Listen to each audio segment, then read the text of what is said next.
இந்த இடுப்புலேருந்து ஒரு எலும்பு எடுத்து அங்கே வச்சு 2 ராடை வச்சு 4 ஸ்க்ரூ வச்சு டைட் பண்ணி என் கழுத்தை நிற்க வச்சாங்க. அப்படி பார்த்தா நான் தான் அயன்மேன். அந்த படத்தில் நடிக்கும் போது 2 பேருக்கும் பெரிய தகராறு. அந்த மாதிரி தகராறுலாம் கலை உலகம் பார்த்துக்க முடியாது. அவர் போச்சு இல்லையா அப்படின்ட்டார். அது நான் அவரை போச்சு இல்லையா அப்படின்னு நான் சொல்லிட்டேன்.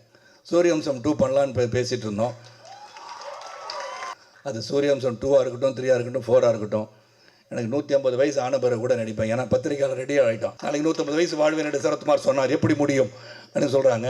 ரஜினி சார் வந்து பார்க்குற பாபாவே வந்து 4000 வருஷம் வாழ்ந்திருக்கார். 50,000 ரூபாய்க்கு 1 லட்சம் ரூபாய்க்கு நடிச்சுட்டு ஒரு படம் ஹிட் ஆகிடுச்சுன்னா நான் வந்து 2 கோடி சம்பளம் கேட்குறது இஸ் நாட் ரைட். 3 நாள் வந்து தொடர்ந்து முருங்கைக்காய் கொண்டு வந்தாங்க, முருங்கைக்காய் இருக்கும், கீரை கொண்டு வந்தாங்க, சாம்பார் வச்சு கொடுத்தாங்க. ஆனால் ஒன்றுமே செட் ஆகலைன்னாரு. அவர் என்ன சீன் செட் ஆகலைன்னு சொன்னார்னு நினைக்கிறேன். இதை வந்து மக்கள் தெளிவுபடுத்தியிருக்கேன். ஏன்னா இது வந்து பெரிய சர்ச்சைக்குரிய டிபேட் ஆகி big the world nation wants to know. இது வந்து நேற்று ப்ரெஸ்ஸில் நான் ஒரு இன்டர்வியூ எடுக்கும்போது கூட கேட்டாங்க, சார் உங்களை அவரோட 10 படம் பண்ணிட்டீங்களா? 10 படம் என்னென்ன படம் எல்லா படம் லிஸ்ட்லாம் கேட்டேன். சார் உங்களுக்குள்ளே அது எந்த பிரச்சனையும் வரும், ஆனால் வராது அப்படின்ற மாதிரி சொல்லுவேன். நண்பா வாருங்கள் சரத்குமார்.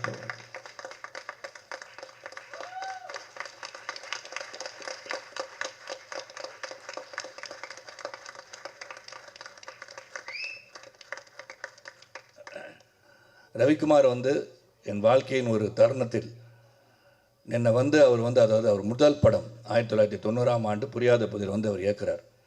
அதான் ரவிக்குமாரோட முதல் படம். அந்த படத்தில் வந்து என்னை வந்து புக் பண்ணிட்டார். நான் வில்லனாக இருந்தேன். என்னை வந்து ஒரு பாசிட்டிவ் கேரக்டர் பண்ணுறீங்க ஷரத் அப்படின்னு சொல்லி இன்ட்ரடியூஸ் பண்ணி நீங்கள் வரணும் அப்படின்னு சொன்னார். சரின்னு சொல்லிட்டேன். ஆனால் அன்ஃபார்ச்சுனேட்லி நான் வந்து ஒரு 60 அடியிலேருந்து கீழே விழுந்து ஹைதராபாத்தில் அடிபட்டு 6 months I was in bed.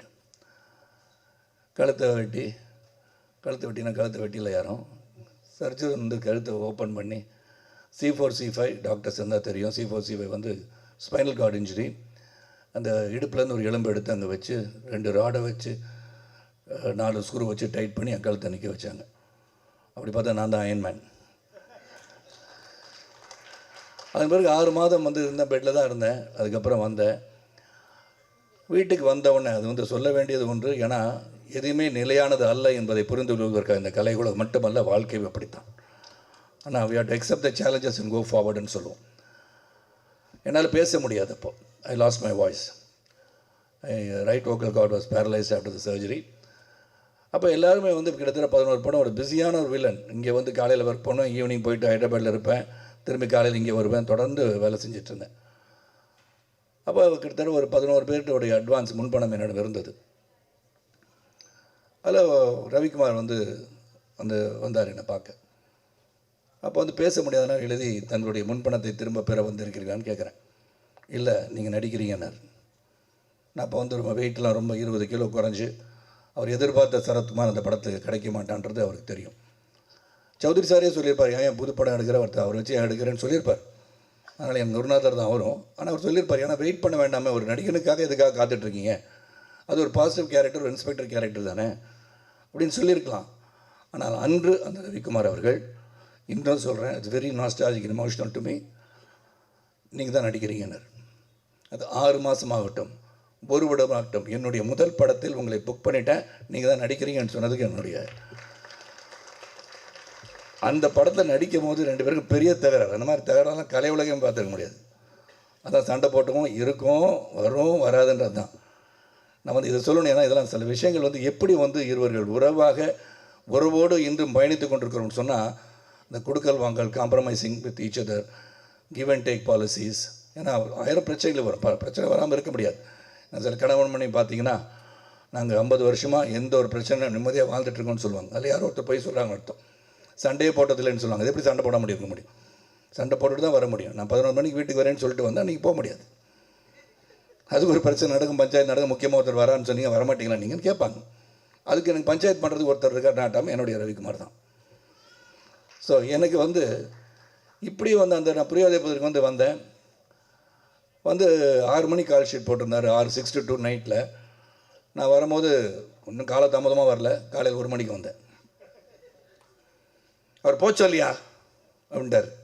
அது நான் அவரை போச்சு இல்லையா அப்படின்னு நான் சொல்லிட்டேன். 2 பேருக்கும் பெரிய மோதல். அப்போ தான் பார்த்தா கனல் நடுவில் இருந்து, சார் படத்தை முடிச்சிடலாம் சார், நீங்கள் இப்படி போங்க, நீங்கள் அப்படி போங்க, முடிச்சுட்டு முடிஞ்ச பிறகு நடந்தது தான் சுவாரஸ்யம். அதுதான் அன்பு, பாசம். வாங்க ஏறுங்க, வண்டியில் இருங்க, பேசிட்டு போகலான்ட்டார். That is Ravikumar, man with golden heart அப்படின்னு சொன்னால், இந்த கலை உலகத்தில் நான் சந்தித்த பல மனிதர்களில் உண்மையான தங்கமான ஒரு மனது என்று சொன்னார் ரவிக்குமார் தான்.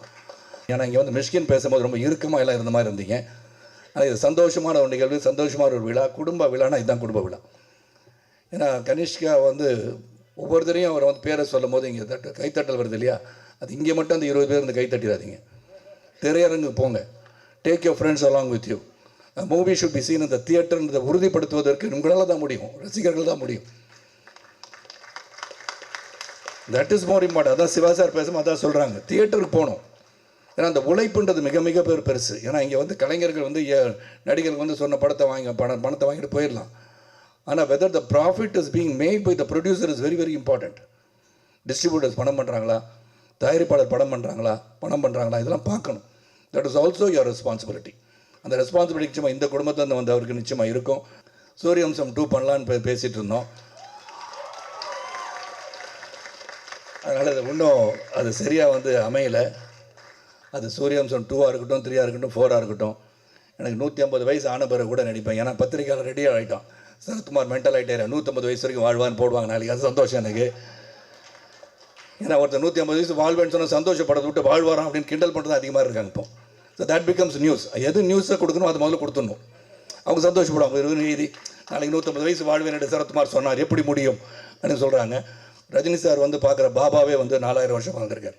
ஒன்று தான் பாக்யராஜ் சார் வந்து பல பேர் மனசை உடச்சிட்டார், அடிக்கி போயிட்டார். இருந்தால் சொல்லியிருப்பேன். அது மாதிரி சொன்னது வந்து எனக்கு என்னென்னா, 3 நாள் வந்து தொடர்ந்து முருங்கைக்காய் கொண்டாந்தாங்க, முருங்கைக்காய் இருக்கும், கீரை கொண்டாந்தாங்க, சாம்பார் வச்சு கொடுத்தாங்க. ஆனால் ஒன்றுமே செட் ஆகலைன்னாரு. அவர் என்ன சீன் செட் ஆகலைன்னு சொன்னார்னு நினைக்கிறேன் இல்லையா. முருங்கைக்காய்க்குள்ள வீரியம் இருக்கான்னு எனக்கு தெரியாது. பட் என்ன சொன்னான்னு எனக்கு புரியல. உதயகுமார் கேட்டால் நீங்கள் அவரே கேளுங்கன்னாரு. நான் எனக்கு இந்த மாதிரிலாம் சொன்ன பாசு சார் சொன்ன மாதிரி எதையும் நேரடியாக கேட்டுருவேன் நான். இப்போ அவர் பின்னாடி கேட்டேன்னு நினச்சி கூட நான் பாக்யராஜ் சார் ஃபோன் பண்ணி, என்ன சார் பிரச்சனை, இந்த முருங்கைக்காய் கீரை சாப்பிட்டாலும் உங்களுக்கு என்ன பிரச்சனை வந்துச்சு, சீன் சரியாக வரலையா, என்ன சிவா சார் கேட்கணும் இல்லையா, என்ன சரியாக வரல, சாப்பிட்டனால வரலையா, இல்லாட்டி சாப்பிடாம இருந்தாலும் நல்ல சீன் வந்துச்சா, இதை வந்து மக்கள் தெளிவுபடுத்திடுங்க. ஏன்னா இது வந்து பெரிய சர்ச்சைக்குரிய டிபேட் ஆகி big the world nation wants to know அப்படின்வாங்க. அதுக்கு வந்து ஒரு பெரிய ஒரு மேட்டரை கொடுத்துருக்காரு அவர் இன்னைக்கு. அதனால் யாரும் முருங்கைக்காய் சாப்பிட்டுட்டு இருக்கவங்க தொடர்ந்து சாப்பிடுங்க, நல்லது தான். உடலுக்கு வந்து நல்ல சக்தியான ஒரு கீரைகள் சாப்பிடுவதோ காய்கறிகளை சாப்பிடுவதோ நல்லது. உடனே அது வந்து மாமிசம் சாப்பிடான்னு சரத்குமார் சொல்லிட்டான்னு சொல்லாதீங்க, அதுவும் கிடையாது. எல்லாம் சொல்லி நான் ஒரு பத்திரிகையாளர், அதனால் சொல்கிறேன். ஏதாச்சும் ஒன்று சொன்னால் அதான் கருத்தாயிரும். என்னை பொறுத்த வரைக்கும் ப்ரொடியூசர்ஸ், டிஸ்ட்ரிபியூட்டர்ஸ், தியேட்டர் உரிமையாளர்கள்லாம் சிறப்பாக இருந்தால் தான் நம்ம பண்ண முடியும். அதனால் நம்ம சம்பளத்தை வந்து முதல் படத்தை நடித்தோன்னே 50,000 ரூபாய்க்கு 1,00,000 ரூபாய்க்கு நடிச்சுட்டு ஒரு படம் ஹிட் ஆகிடுச்சுன்னா நான் வந்து 2 கோடி சம்பளம் கேட்குறது இஸ் நாட் ரைட். கொடுக்குறவங்களும் அதை கொடுக்காமல் இருக்கிறது நல்லதுன்னு நான் அந்த இதில் சொல்லுவேன். பிகாஸ் தட் இஸ் நாட், அது வந்து அதுதான் அளவுகோல் கிடையாது. தட் இஸ் நாட் தி என்ன சொல்ல, அதுதான் வந்து இலக்குன்னு சொல்ல முடியாது. அந்த படம் எதுக்காக ஓடிச்சுன்னு பார்க்கணும். சரத்குமார் வந்து நாட்டாமை ஹிட் ஆகிடுச்சு, சமுதிரம் ஹிட் ஆச்சு, சூரியவம்சம் ஹிட் ஆச்சுன்னா சரத்குமாருக்காக மட்டுமே ஹிட் ஆச்சுன்னோ, இட் இஸ் பிஹைண்ட் இருக்க இயக்குனர், அவர் கதை, அப்புறம் அது வந்து the way it was narrated, cameraman, everybody's team work. அது சரத் சாரை போய் கேட்கலான்னு நினச்சது எனக்கு பெரிய பெருமை தான். ஏன்னா நம்பிக்கை மேலே வச்சுருக்க நம்பிக்கை, அந்த நம்பிக்கை இந்த திரைப்படத்திற்கு வீண் போகாது. It will be one among the hit list and it will be a hit.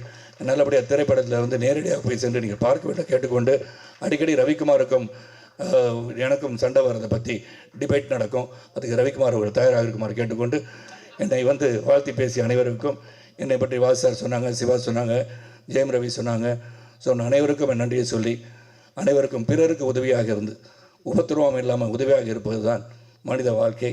நாம் இருக்கின்ற சில காலத்தில் நல்லது செய்து விடைபெறுவோம். ஜாதி மத மொழிபேதமற்ற ஒரு சிறந்த சமுதாயத்துறை பாடுபட்டு கேட்டுக்கொண்டு விடைபெறுகின்றேன். நன்றி, வணக்கம்.